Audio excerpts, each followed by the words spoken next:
Crostini are one of the easiest appetizers to serve, but only if you know how to make them properly.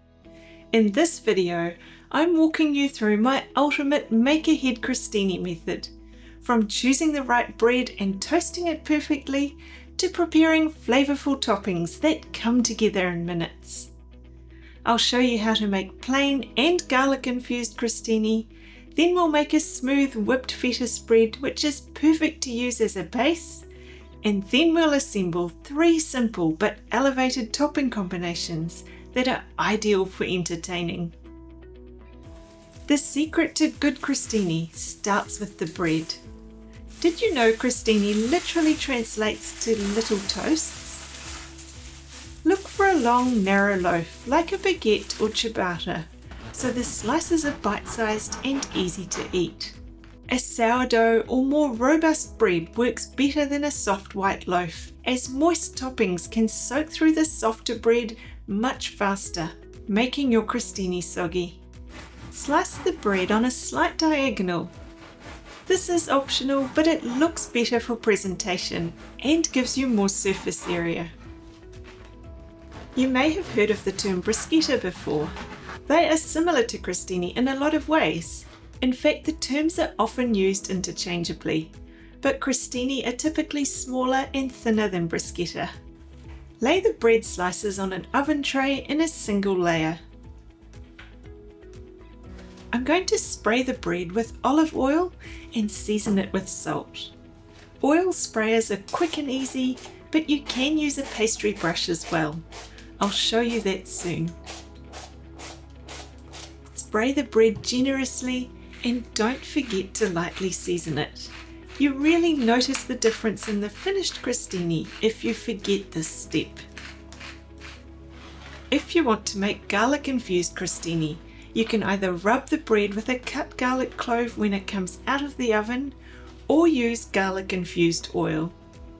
It's easy to make garlic-infused oil by simply crushing some garlic and covering it with oil. The longer the garlic sits in the oil, the stronger the flavour will be.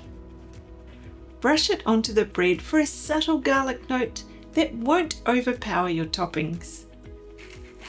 Place the trays into a preheated oven at 180 degrees Celsius or 350 degrees Fahrenheit and bake them for 5 minutes or so.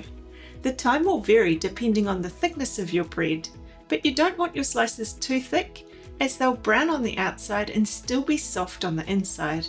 And if you have them too thin, they'll get too crispy and burn.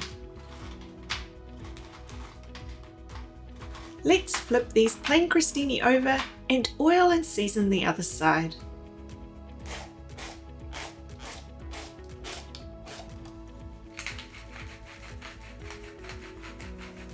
I'll also brush and season the other side of our garlic crostini.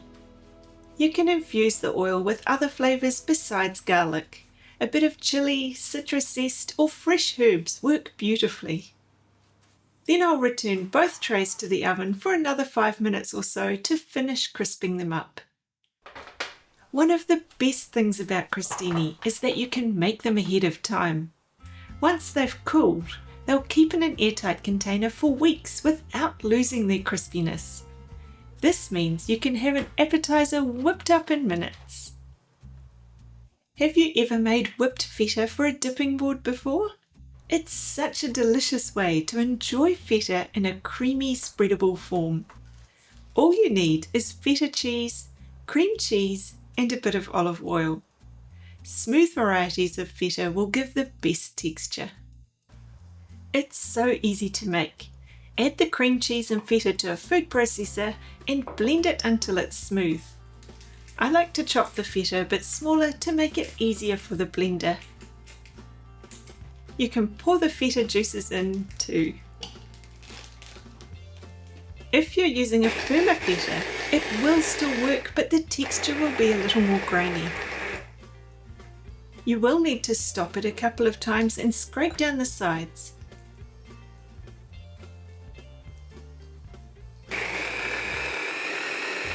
When it's smooth, add the olive oil and blend it once more.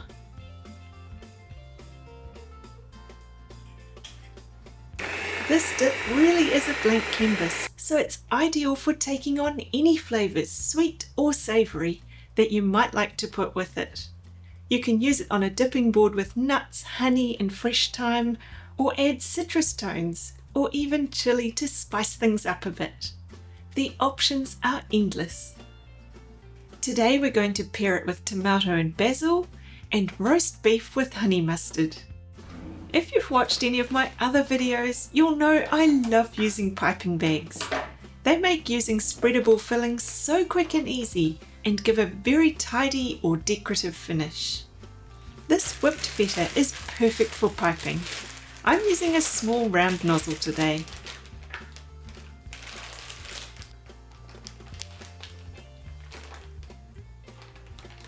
You can make this ahead of time too. Just remember to take it out of the fridge a bit before you need it so it can soften slightly.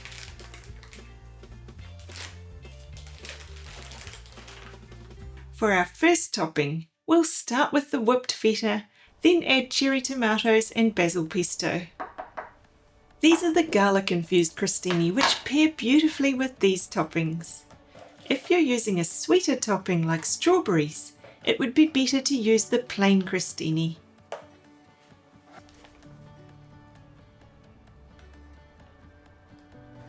Look at the clean finish piping gives, with no drips or mess. It's so quick and I love the decorative zigzag finish.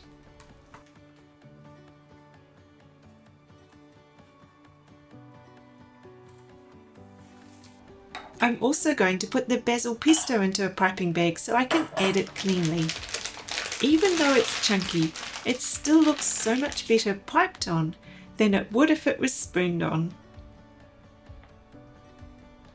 If you'd like to make your own homemade basil pesto, there's a quick and easy recipe on my website at easypeasy.co. Then I'm going to add the tomato. I'm thinking 3 thin slices of these cherry tomatoes will look good on each crostini. I'm cutting the slices as evenly as possible and keeping them in the same order as they're cut. This way they'll look better on the crostini as they'll naturally follow on in size and shape. Actually, now that I'm putting these on, even a single slice would work well. It would mean you see a bit more of the piped feta and basil. It definitely looks better to use an odd number of slices, so go with 1, 3 or 5 depending on the size of the tomatoes. That's the beauty of making food. There's no right and wrong. You can do things so many different ways. Of course, we need a garnish to finish these off. I'm going to add a little sprinkle of black sesame seeds, or you could even use a bit of black pepper, and then a fresh basil leaf.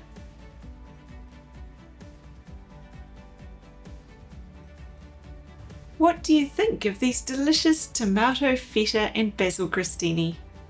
Once crostini are made, topping and serving really does take just minutes. You can plate these in individual flavours or as a mixed board with a variety of different flavours. Think about the board or plate colour though.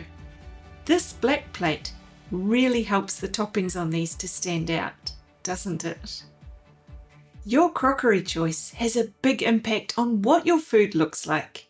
If you love making beautiful food and want to continually learn about little ways you can transform your own food, sign up to my newsletter at easypeasy.co. There's plenty of tips and ideas there. Let's move on to the smoked salmon crostini. Lining everything up in a small production line makes assembling much quicker than doing them one at a time. I have some thin smoked salmon slices, smooth ricotta cheese, baby cucumbers, capers and fresh dill to go on these today. Ricotta is a soft, fresh whey cheese with a mild, slightly sweet flavour and grainy texture, making it a good alternative to the feta dip. It can also be paired with both sweet and savoury toppings, so it's just as versatile. I'm using it to show you the difference between spreading on a base spread or piping it on.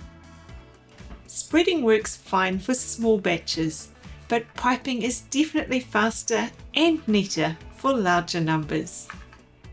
It would be very easy to spread the ricotta on and mess it all over the edges of the crostini, making the presentation look messy.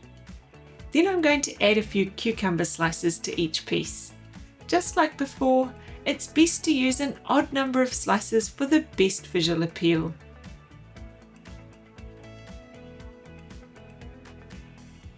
Now let's add the smoked salmon.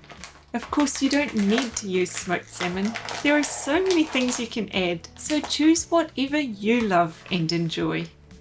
These are rather large slices. It would be too much to put a whole slice on each crostini. I'll use half a slice and fold and twist it to add dimension.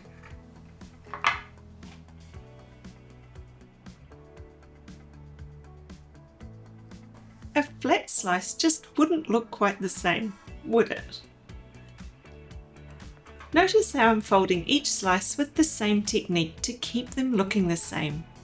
A loose fold in half lengthwise and then looped around.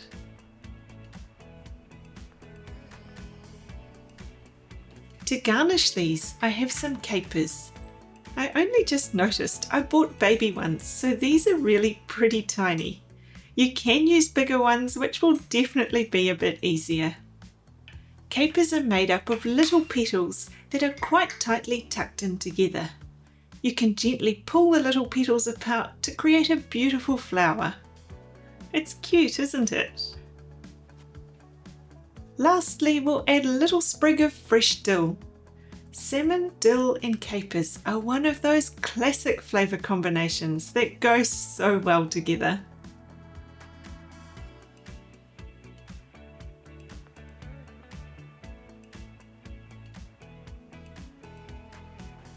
What do you think of these dainty little crostini? I'm sure they won't last long. Our final topping combination for today is roast beef with honey mustard and arugula or rocket. We'll use the garlic crostini for these and our delicious whipped feta again. This time I'm piping 3 small blobs onto each crostini instead of the zigzag pattern.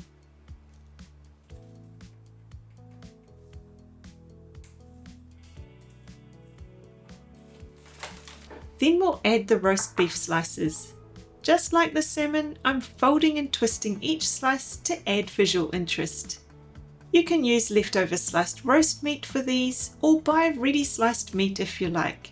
Both work well and are delicious.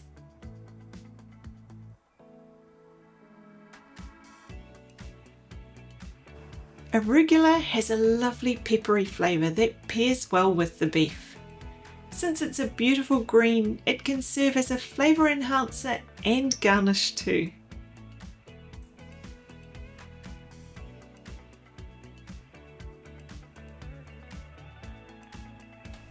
To finish these off, I'll add the honey mustard to a piping bag so I can squeeze some onto each piece. It'll add a little unexpected pop of flavour to these already tasty bites. And that's my go-to method for make-ahead crostini.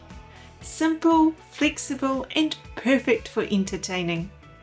Once the base is done, you can mix and match toppings depending on who you're hosting. If you enjoyed this video, I've got another one here where we make 5 bite-sized appetizers. They're another great option for entertaining. See you over there.